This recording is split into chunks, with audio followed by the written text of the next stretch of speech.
Salut tout le monde, j'espère que vous allez bien, je suis extrêmement content aujourd'hui de vous retrouver pour cette nouvelle petite vidéo. Oui, avant qu'elle commence, si des fois je prononce mal mes mots, sachez que je suis assez enrhumé, donc j'ai le nez encombré, donc forcément je parle pas très bien. Bref, encore une vidéo point ciné aujourd'hui, rassurez-vous, il n'en reste que 2 pour l'année 2023 et là on aura vraiment tout rattrapé et je pourrai sereinement continuer les autres vidéos. Il reste normalement, puisque le mois de décembre n'est pas encore passé à l'heure où je tourne cette vidéo, 22 films à vous parler. Dont je dois vous parler dans les points ciné. Donc je vais couper ces 22 films en 2 vidéos.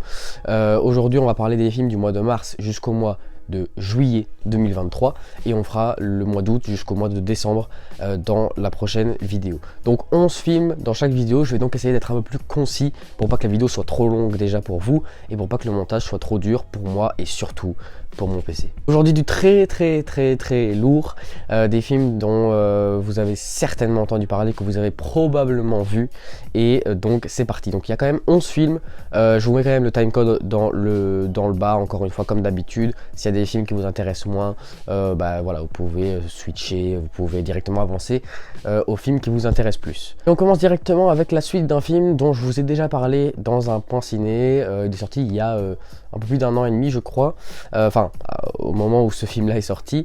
C'est le film Scream 6.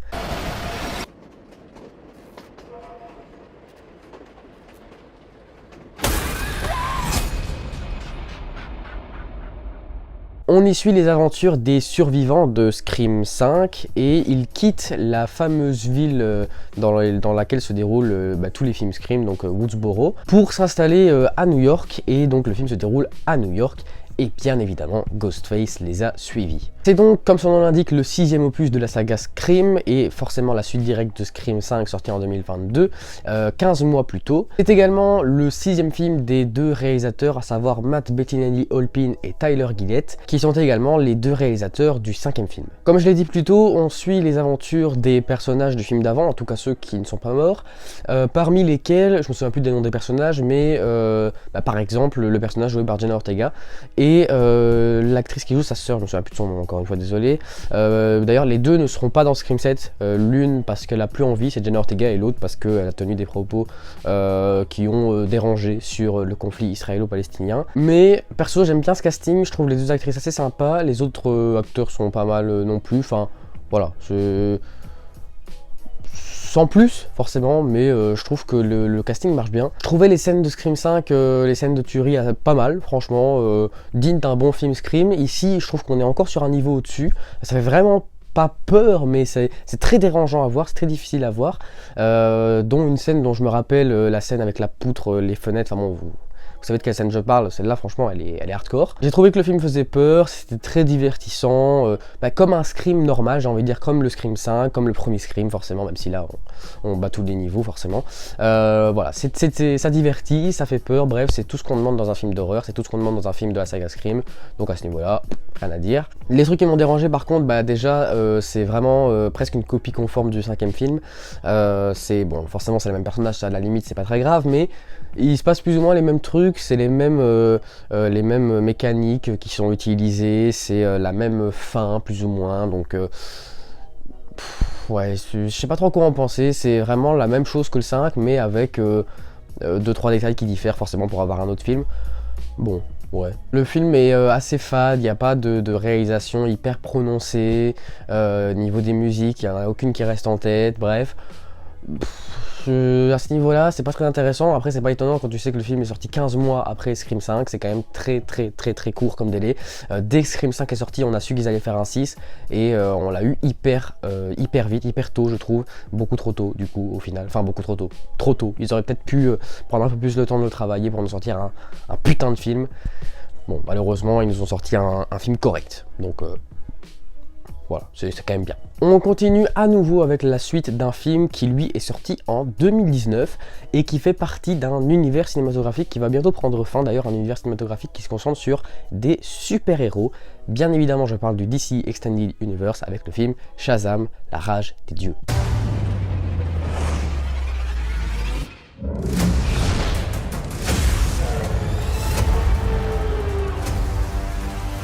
On y suit tout simplement la suite des aventures de Billy, ses frères, ses sœurs, qui sont tous devenus des super-héros Shazam. Donc dès qu'ils prononcent Shazam, ils se transforment tous en super-héros, et dès qu'ils reprononcent Shazam, ils se retransforment en adolescents normaux.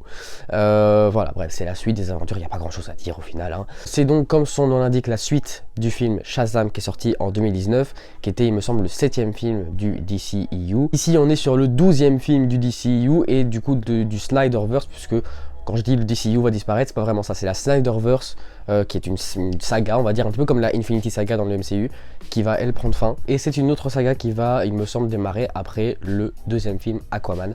Mais bon bref, on en reparlera peut-être une prochaine fois. C'est également le 4e film du réalisateur David F. Sandberg, qui est notamment le réalisateur du premier film, mais également de Annabelle 2, qui est mon film préféré de la saga Conjuring. Vraiment, ce film est incroyable. J'avais apprécié le côté léger du premier film, le côté drôle, ça va beaucoup jouer sur les personnages, il y a beaucoup de comic relief.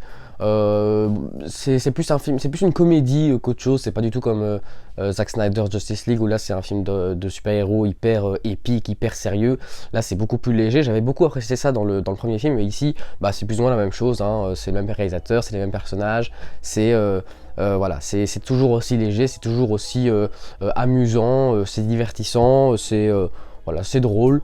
C'est chouette. Moi, voir des films de super-héros comme ça me dérange pas du tout. Si on a des films de super-héros sérieux, ça me va. Si on a des films un peu moins sérieux, ça me va aussi. Je trouve qu'il en faut aussi un peu pour tous les goûts. Et pour ce qui est de l'histoire en elle-même, sans plus, mais comme le film est léger, à partir du moment où l'histoire est divertissante, part pas trop en couille, même si elle part un petit peu en couille, ça me va aussi. C'est vrai qu'elle part quand même un peu en couille, mais bon. C'est pas super dérangeant pour un film comme ça, je trouve. Après, c'est hyper mal écrit, ça je suis vraiment d'accord. Les personnages, surtout les méchants, mon dieu quoi, ils ont zéro charisme, les acteurs ils n'en ont absolument rien à foutre, enfin les actrices surtout. Pour ce qui est du scénario en lui-même, il y a beaucoup de facilité scénaristique, c'est vraiment écrit à la va-vite.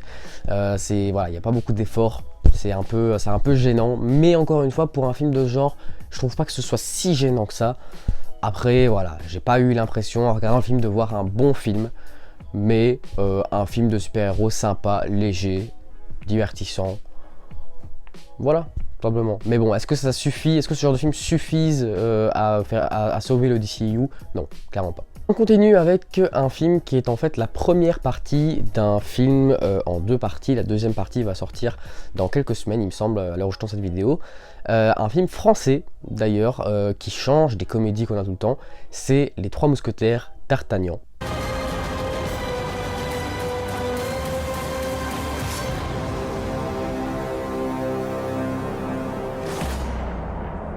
C'est comme son nom l'indique, une énième adaptation cinématographique du roman cultissime d'Alexandre Dumas, Les Trois Mousquetaires, qui est sorti en 1844, dans laquelle du coup on suit les aventures de Porthos, Aramis, Athos, qui sont les 3 mousquetaires, qui sont rejoints par D'Artagnan, dans une France qui est menacée d'invasion par l'Angleterre, qui est divisée par les guerres de religion, voilà, une France qui est gouvernée par Louis XIII, bref, cette France. C'est aussi le 4e film d'un certain Martin Bourboulon, qui est un réalisateur français qui a réalisé notamment le film Eiffel avec Romain Duris, que j'avais bien aimé, j'en avais parlé dans un point ciné. Ces films ont été annoncés il y a pas mal de temps, et quand j'ai vu le casting de ces films, je me suis dit mais waouh quoi. On a vraiment la crème de la crème du cinéma français. On a forcément François Civil qui joue D'Artagnan, on a Eva Green, on a Vincent Cassel, Romain Duris et Pio Marmaille qui jouent les 3 mousquetaires, on a Louis Garrel en Louis XIII, enfin bref, un casting mais de malade mental, et les acteurs sont vraiment bons, sans surprise, c'est des acteurs extrêmement talentueux. Visuellement, techniquement, j'ai trouvé ça génial, franchement pour un film français, si d'autres réalisateurs français se lance dans des projets comme ça, mais je pense que le cinéma français redeviendra l'un des meilleurs cinémas du monde, parce que ça marche quoi, enfin c'est hyper bien réalisé, c'est sublime, les costumes, les décors, la photographie, on se croirait presque dans un film américain ou britannique, mais c'est un film français, et je sais pas, j'ai trouvé ça génial. Après, c'est un film qui, comme le roman sûrement que je n'ai pas lu, joue aussi beaucoup sur le contexte historique pour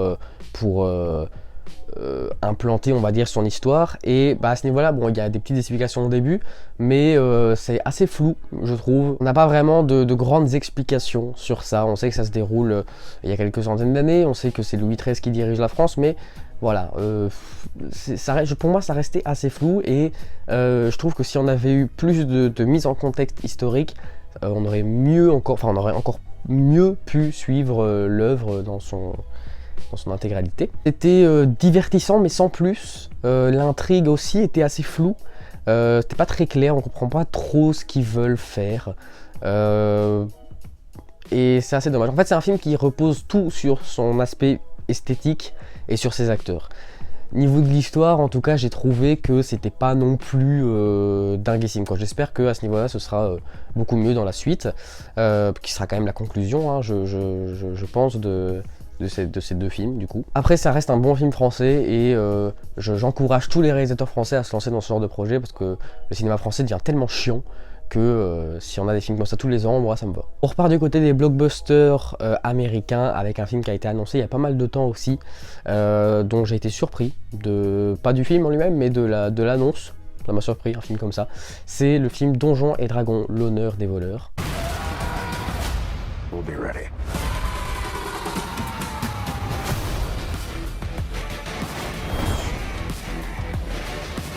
Il suit l'aventure d'un voleur qui est joué par Chris Pine et de son équipe de copains qui vont entreprendre une mission, une quête pour récupérer une relique qui est entre les mains d'un méchant politique qui est joué par Hugh Grant, qui lui-même se fait aider par une sorcière rouge, ou un sorcier rouge, une sorcière je crois, qui est assez machiavélique et assez dangereuse, bref, assez basique. Ce n'est pas la première adaptation cinématographique du jeu de société Donjons et Dragons, puisque y a une trilogie qui est sortie entre 2000 et 2012, donc là on est sur la 4e du coup adaptation de Donjons et Dragons. C'est aussi le 3e film des réalisateurs John Francis Daly et Jonathan Goldstein. Les personnages sont pour ma part assez nuls, assez mal écrits, ils ont aucun charisme, que ce soit les gentils ou les méchants, donc on s'attache pas tant que ça aux héros, et on ne déteste pas tant que ça les méchants, ce qui est assez problématique dans un film qui va essentiellement jouer sur ces personnages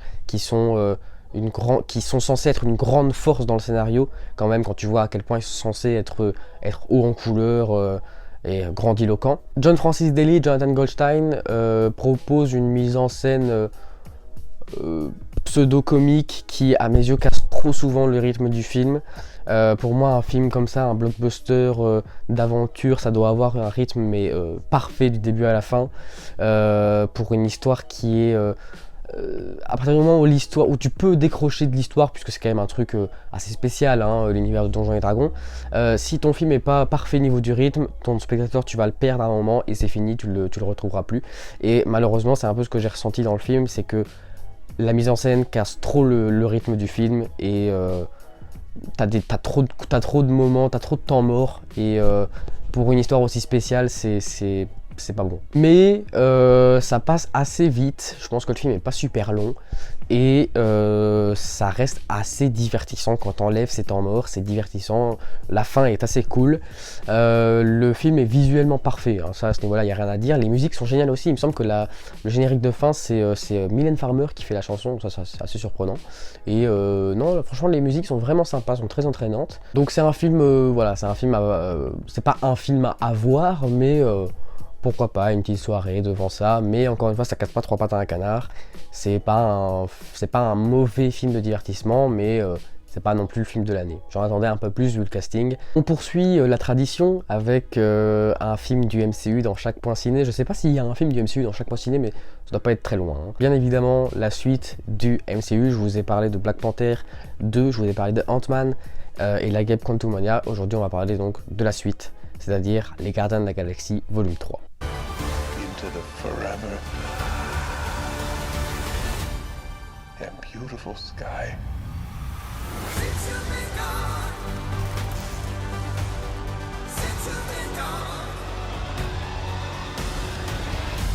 Suite et fin des aventures des Gardiens de la Galaxie qu'on suit depuis 2014. Ici, ils doivent à nouveau combattre Aisha, qui est la souveraine des Gardiens de la Galaxie 2, celle qui est en or là, mais également Adam Warlock, dont la présence avait été annoncée dans la scène post-générique des Gardiens de la Galaxie volume 2, ainsi que le créateur de Rocket. Deuxième film de la phase 5 du MCU après Ant-Man et la Guêpe Quantumania, également 32e film du MCU. Comme je l'ai dit, troisième et a priori dernier opus des Gardiens de la Galaxie, et septième film de James Gunn, qui est nul autre que le réalisateur des 2 premiers Gardiens de la Galaxie, mais également de Suicide Squad. J'ai pas trop compris au départ pourquoi s'intéresser à ce point à Rocket.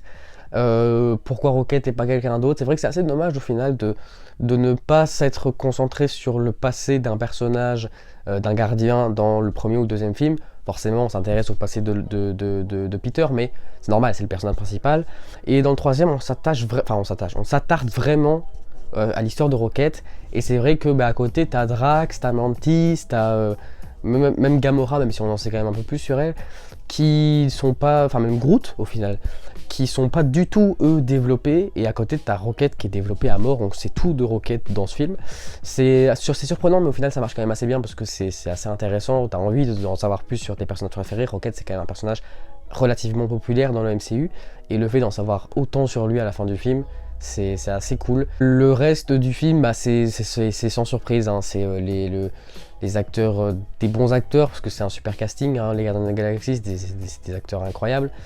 C'est drôle, c'est des personnages toujours aussi attachants, toujours aussi grandiloquents, toujours aussi haut en couleur. Visuellement, il n'y a aucun défaut, mais bon, c'est normal, c'est chez Marvel, enfin on est chez Marvel, donc voilà, il y a le budget pour, il y a le matériel pour, encore une fois j'aime bien dire ça. Un truc que je considère comme un défaut, parce que c'est quand même un film qui est censé être vu par beaucoup d'enfants, hein. On est sur un Marvel, hein, c'est pas non plus le film le plus mature de l'année, donc le public visé va pas essentiellement être des enfants, mais il y aura quand même à mon avis beaucoup d'enfants qui vont voir le film. D'ailleurs il y avait beaucoup d'enfants dans la salle, et c'est un film qui est super triste. J'ai vu le film avec ma copine, elle a passé les 2h30 à pleurer, alors qu'on regardait un Marvel. Je suis pas contre du tout le fait de mettre des scènes émouvantes, des scènes tristes, un peu percutantes comme ça, mais il y en avait tellement. J'ai été assez déçu par la fin, j'ai cru qu'ils avaient pris un risque gigantesque à la fin, et je me suis dit, ok, c'est con, enfin c'est con pour les fans, mais en même temps c'est stylé pour le divertissement, pour le cinéma.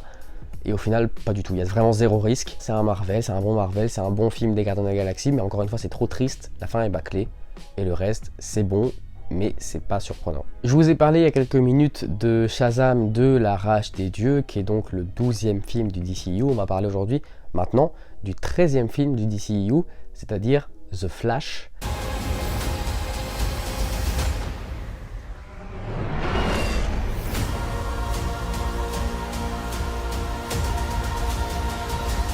Première adaptation cinématographique, première véritable adaptation cinématographique du super-héros Flash, en tout cas la première du DCEU, le Flash de Ezra Miller qu'on avait déjà vu dans Batman vs Superman, dans Justice League, même dans Suicide Squad, il fait une petite apparition, et forcément dans Zack Snyder Justice League. Ici c'est le premier film qui lui est consacré, et dans ce film Flash utilise sans surprise ses pouvoirs pour revenir dans le temps, hein.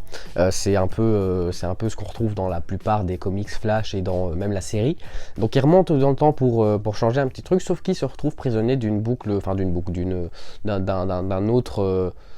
autre temporalité, on va dire, d'une autre dimension, d'un autre monde, dans lequel le général Zod est revenu, mais dans lequel il y a aussi pas mal de différences avec le monde du DCU comme on le connaît. Bref, c'est donc, comme je l'ai dit, le 13e film du DCU et du Snyderverse, et le 4e film d'Andres Muschietti, qui est nul autre que le réalisateur des 2 films les deux remakes. Après Batman vs Superman, on a eu droit à des origin story des membres de la Justice League.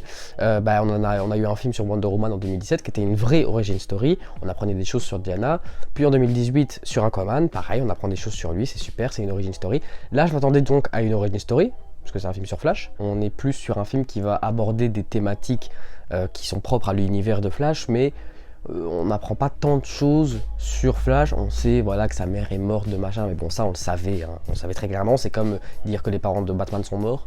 Merci. Niveau de l'originalité, c'est quand même vachement pauvre, hein. C'est le méchant d'un autre film du DCU c'est-à-dire Man of Steel, c'est le général Zod. Le film va reposer sur des personnages qu'on connaît déjà, c'est-à-dire forcément Flash de Ezra Miller, mais aussi le Batman de Michael Keaton. On parle forcément du multivers de DC, moi je l'appelle comme ça. Enfin, c'est pas hyper bien fait, je veux dire. Bruce Wayne dans l'univers qu'on connaît, c'est Ben Affleck. Dans l'autre univers dans lequel Barry se rend sans faire exprès, c'est Michael Keaton. Par contre, Flash dans l'univers de Ben Affleck, c'est Ezra Miller. Et dans l'univers de Michael Keaton, c'est Ezra Miller. Ça n'a pas vraiment de sens, mais bon, c'est pas grave. Après, c'est très divertissant. À ce niveau-là, il n'y a rien à dire. Hein. C'est un bon film de super-héros bien dynamique, bien divertissant, avec des putains de personnages, des putains d'acteurs. Michael Keaton qui revient dans la peau de Batman après Batman le défi en 1992, donc après plus de 30 ans de pause, ça fait quand même plaisir. Donc j'ai pas été si déçu que ça, mais je m'attendais quand même à beaucoup plus. Déjà je m'attendais à une origin story, ce que je n'ai pas eu, et je m'attendais à ce que le film faisait, il allait bien le faire, donc sans plus. On poursuit avec un remake Disney, encore un, oui. C'est le dernier remake qui est sorti au cinéma, c'est le remake de La Petite Sirène.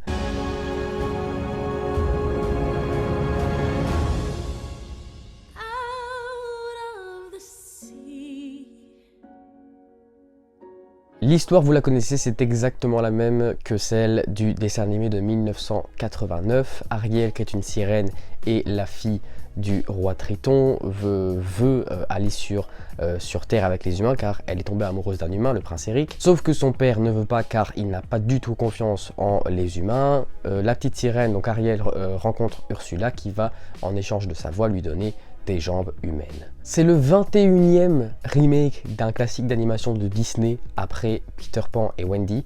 21, ça fait quand même beaucoup, en sachant qu'il y en a plein qui sont encore prévus. Il y a Lilo et Stitch, il y a Réponse, il y a La Princesse et la Grenouille, Blanche-Neige aussi. C'est également le 16e film d'un réalisateur qui s'appelle Rob Marshall, qui a notamment réalisé Le Retour de Mary Poppins, qui était un autre remake Disney, mais aussi Pirates des Caraïbes 4, La Fontaine de Jouvence. On est sur la catégorie des remakes que j'aime pas, c'est-à-dire les remakes qui ne changent absolument rien, voilà, qui prennent exactement la même histoire que le dessin animé, mais qui la proposent en live action. C'est ce que faisait Jon Favreau avec Le Roi Lion.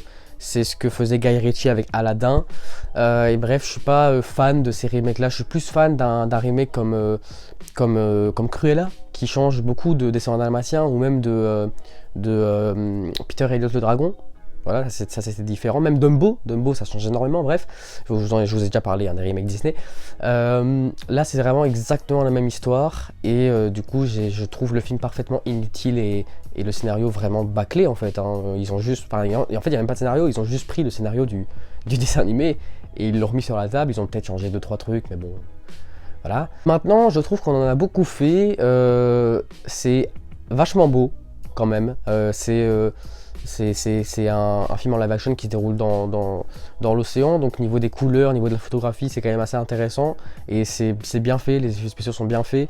Voilà, à ce niveau-là, j'ai trouvé le film vraiment agréable à regarder. Les chansons sont cool, c'est les mêmes que l'original, mais voilà, elles sont bien refaites, je trouve. On en a beaucoup fait aussi sur le choix de l'actrice qui est Ali Bailey, qui est une actrice noire. Et on a dit, enfin beaucoup de gens ont dit oui c'est n'importe quoi, Ariel elle est blanche, pourquoi mettre une actrice noire, c'est du wokisme, bon, c'est du wokisme évidemment, ça il n'y a aucun doute. Maintenant je trouve qu'on en a vraiment beaucoup trop fait, parce que moi ce genre de truc ça me dérange quand par exemple c'est sur un personnage, un vrai personnage, un personnage historique. Ariel, c'est un personnage qui est fictif, qui n'a pas la caractéristique indispensable d'être blanche. Pourquoi ? Parce que c'est une sirène, c'est un personnage qui n'existe pas, bref, qu'elle soit blanche, noire, jaune, verte, bleue, ça change rien du tout. Par contre, là où ça va me déranger un peu plus, c'est pour le remake de Blanche-Neige, parce que là, Blanche-Neige, c'est un personnage qui a pour caractéristique indispensable d'être blanche. C'est dans son nom, Blanche-Neige. Et pour le coup, l'actrice était pas mal. Donc franchement, je trouve qu'on a vraiment craché sur elle pour rien, parce que je trouve que c'est d'ailleurs la seule chose que le film change par rapport au dessin animé. C'est la seule chose qui innove, et c'est la seule chose sur laquelle on n'a pas arrêté de cracher. On passe au 5e opus d'une saga cultissime que vous connaissez forcément, bien sûr, c'est Indiana Jones 5, le cadran de la destinée. All my life,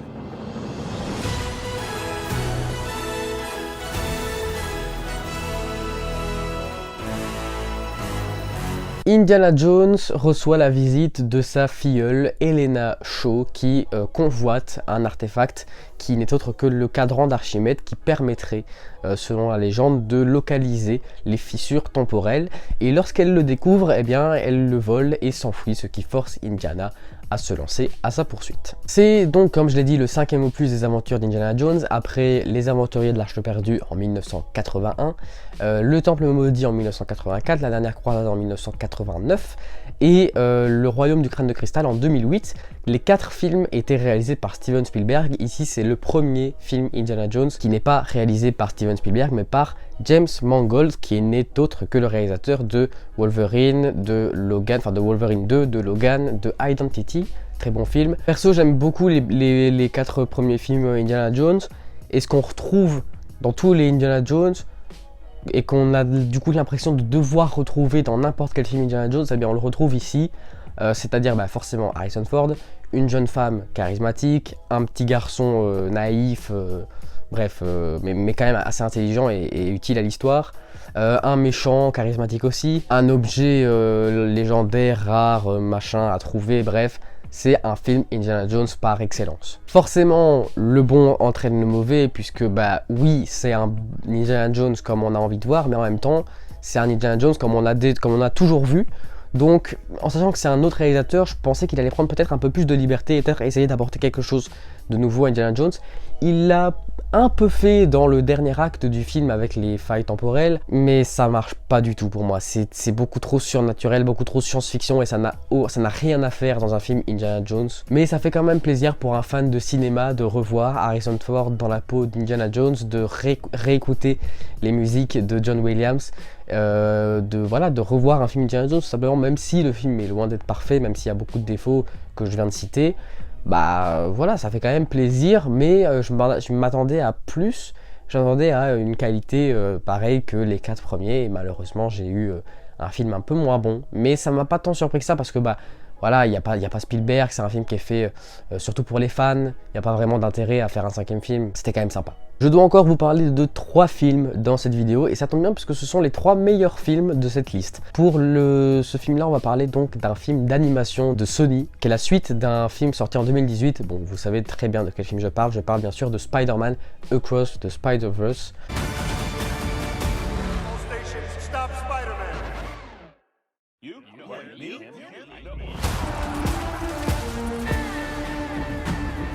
Qui n'est autre que la suite de Spider-Man Into the Spider-Verse qui est sorti en 2018, dans lequel Spider-Man va lui-même cette fois entrer dans le Spider-Verse, puisque dans Into the Spider-Verse c'est un peu les belligérants, on va dire, qui le rejoignaient lui-même dans son univers via le Spider-Verse, et cette fois ça va être l'inverse, c'est lui qui va rentrer dans le Spider-Verse pour un peu rejoindre les autres Spider-Man. C'est pas le même réalisateur, c'est Ken Powers et 2 autres réalisateurs, je me souviens plus de leur nom, qui réalisent ce film. Ken Powers, c'est quand même le scénariste de Soul, mais également de One Night in Miami, mais bon, plus de Soul du coup, parce que c'est un film d'animation. C'est aussi, de Spider-Verse, c'est aussi la première partie d'un film en 2 parties.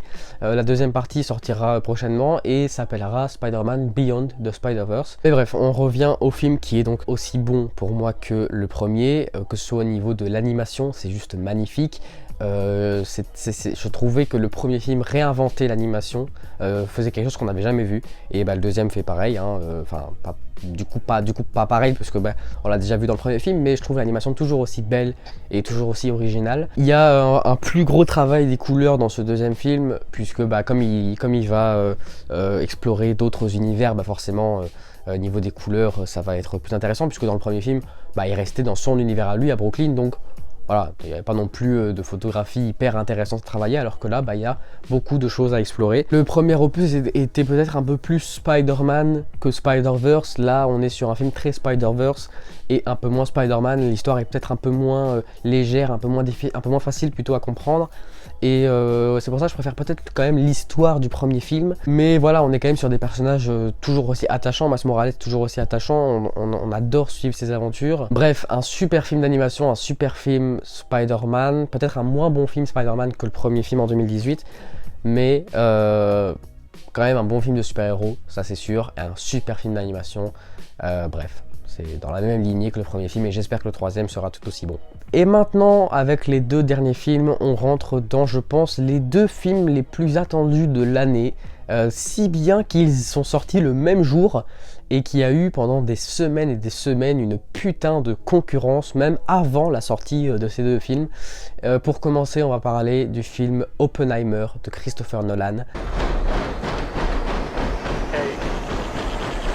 7, 6, 5, 4, 3. Qui est une sorte de biopic sur Robert Oppenheimer, Robert Oppenheimer il me semble, qui n'est autre que le créateur de la bombe atomique, et on va suivre dans le film l'avancée des recherches, voilà, le projet Manhattan, comment est-ce qu'il a avancé pendant la Seconde Guerre mondiale jusqu'à forcément le lancement des 2 bombes atomiques sur le Japon en 1945. C'est le 12e film de Christopher Nolan dont j'ai fait une vidéo il y a pas mal de temps, un clap, et c'est le 2e film seulement de Nolan à se baser sur des faits réels, le premier étant Dunkerque. Tous les autres ce sont des fictions pures et dures. Je trouve que la narration un peu bordélique de Nolan ne lui va pas super bien. Je trouve qu'il essaie peut-être de faire un film un peu trop intelligent et c'est pas le genre de film qu'il est censé faire. Lui, il est censé faire du sensationnel, du grandiloquent, peut-être pas des trucs hyper faciles à comprendre parce que il a quand même sorti des films qui sont pas faciles à comprendre, mais voilà, je trouve que ça lui va pas bien et je trouve qu'une narration linéaire aurait pu être vraiment top. Après, c'est intéressant parce qu'on suit l'avancée du projet Manhattan, mais aussi les procès qui ont suivi après. Mais franchement, je trouve pas que ce soit indispensable à raconter les procès qui ont suivi après. Je trouve qu'un film uniquement sur le projet Manhattan aurait été plus intéressant parce que pour un mec comme Nolan, filmer des procès en huis clos, c'est quand même moins intéressant que filmer des bombes qui explosent en fait. Mais le film dure quand même 3 heures, on apprend énormément de choses sur Oppenheimer, sur la Seconde Guerre mondiale, bref, sur la bombe atomique. C'est Cillian Murphy, ou Killian Murphy, je pense que ça se prononce Killian, qui joue Robert Oppenheimer, enfin, je dis Robert Oppenheimer. Que voulez-vous, sa performance était juste parfaite. C'est un acteur incroyable qui a l'habitude de jouer dans des films de Nolan. Et moi j'adore ce mec et il prouve ici qu'il n'est plus qu'un simple Peaky Blinder. Très charismatique, tout comme Robert Downey Jr.